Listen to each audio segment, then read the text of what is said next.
Hi students, welcome to my channel. இன்னைக்கு நம்ம பார்க்க போகிறது 9th மேக்ஸ் கணமொழி. ஃபர்ஸ்ட் பயிற்சி பார்க்கலாம். ஃபர்ஸ்ட் சம், பின்வருவனவற்றுள் எவை கணங்களாகும்? நம்ம ஃபர்ஸ்ட் கணம்னா என்னன்னு தெரிஞ்சுக்கலாம். நன்கு வரையறுக்கப்பட்ட பொருட்களின் தொகுப்பு கணம் எனப்படும். நன்கு வரையறுக்கப்பட்ட பொருள்னா எப்படி?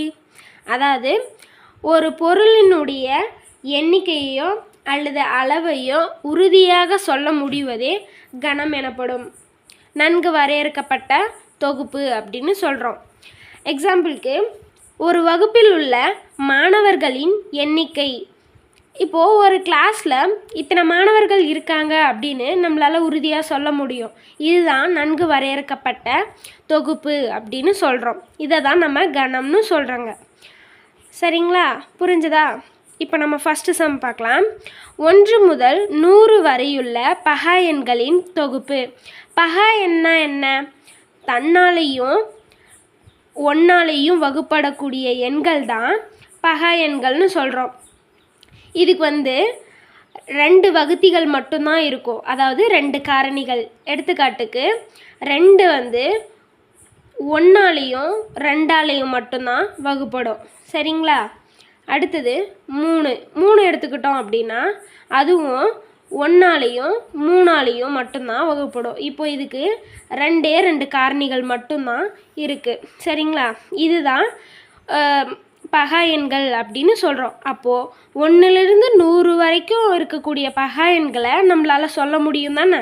அப்போது இது கணம். அப்போது இது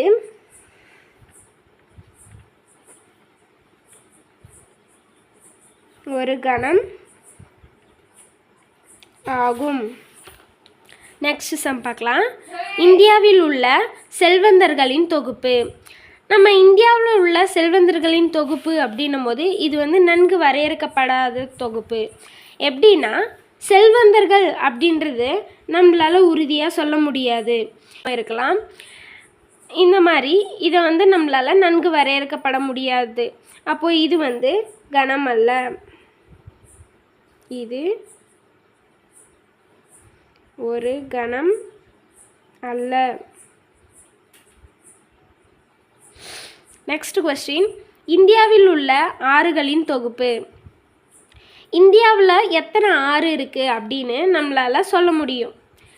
கங்கை, யமுனை, சரஸ்வதி, காவேரி, இந்த மாதிரி இன்னும் நிறைய ஆறுகள் இருக்குது. இதெல்லாம் நம்மளால் உறுதியாக சொல்ல முடியும். இத்தனை ஆறுகள் இருக்குது இந்தியாவில் அப்படின்னு நம்மளால் எண்ணி சொல்ல முடியும். அப்போது இது ஒரு கணமாகும்.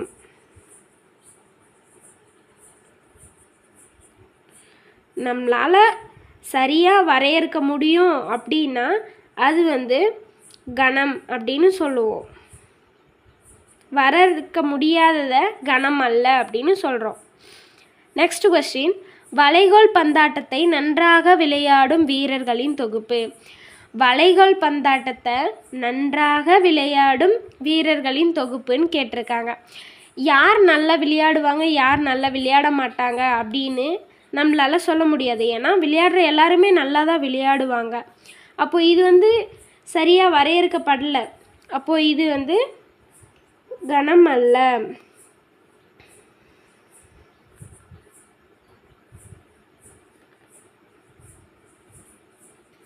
சரிங்களா? ஃபஸ்ட்டு சம் நல்லா புரிஞ்சுதா? நெக்ஸ்ட் சம் போகலாம். செகண்ட் சம், பின்வருவனவற்றுள் ஆங்கில சொற்களில் உள்ள எழுத்துக்களை பட்டியல் முறையில் எழுதுக. பட்டியல் முறை அப்படின்னா என்னென்னா, ஒரு கணத்தில் இருக்கக்கூடிய அனைத்து உறுப்புகளையும் பட்டியலிடுவது அல்லது அட்டவணைப்படுத்துவது அப்படின்னு சொல்கிறோம். இப்போது இந்தியான்னு இங்கே இருக்கா ஃபஸ்ட்டு சம்மில். இப்போது ஃபஸ்ட்டு பட்டியல் இடும்போது இதுக்கு நம்ம ஒரு பேர் வைக்கணும். இந்த இது எதுக்கும் அவங்க பேர் கொடுக்கல. அப்போது நம்மளாம் எதுனாலும் போடலாம்.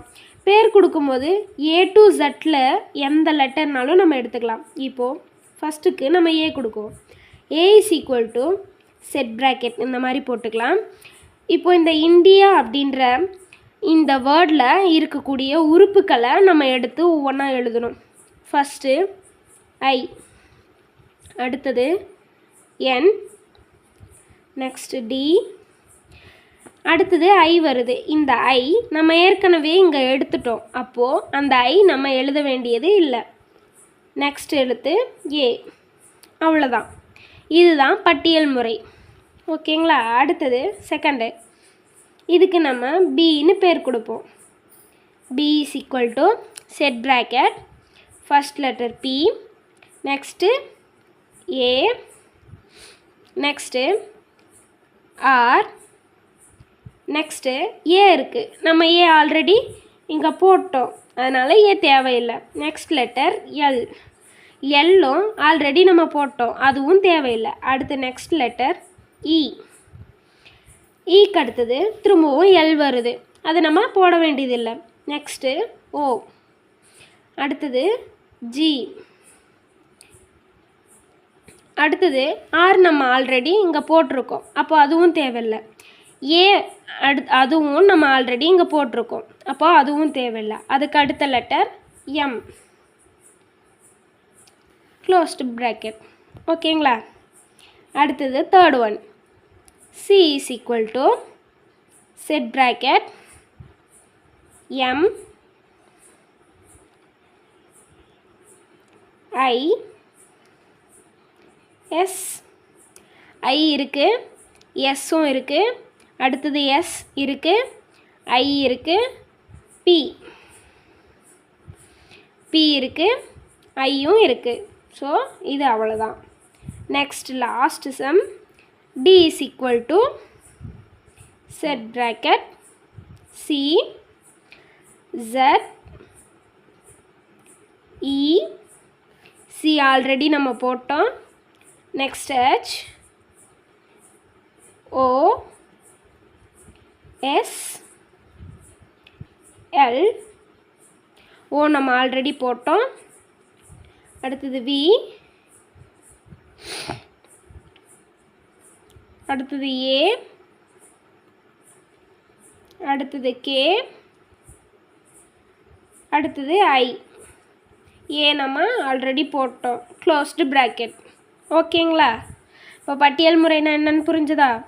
அதாவது ஒரு கணத்தில் உள்ள அனைத்து உறுப்புகளையும் பட்டியலிடுவது பட்டியல் முறை அப்படின்னு சொல்லுவாங்க. சரிங்களா?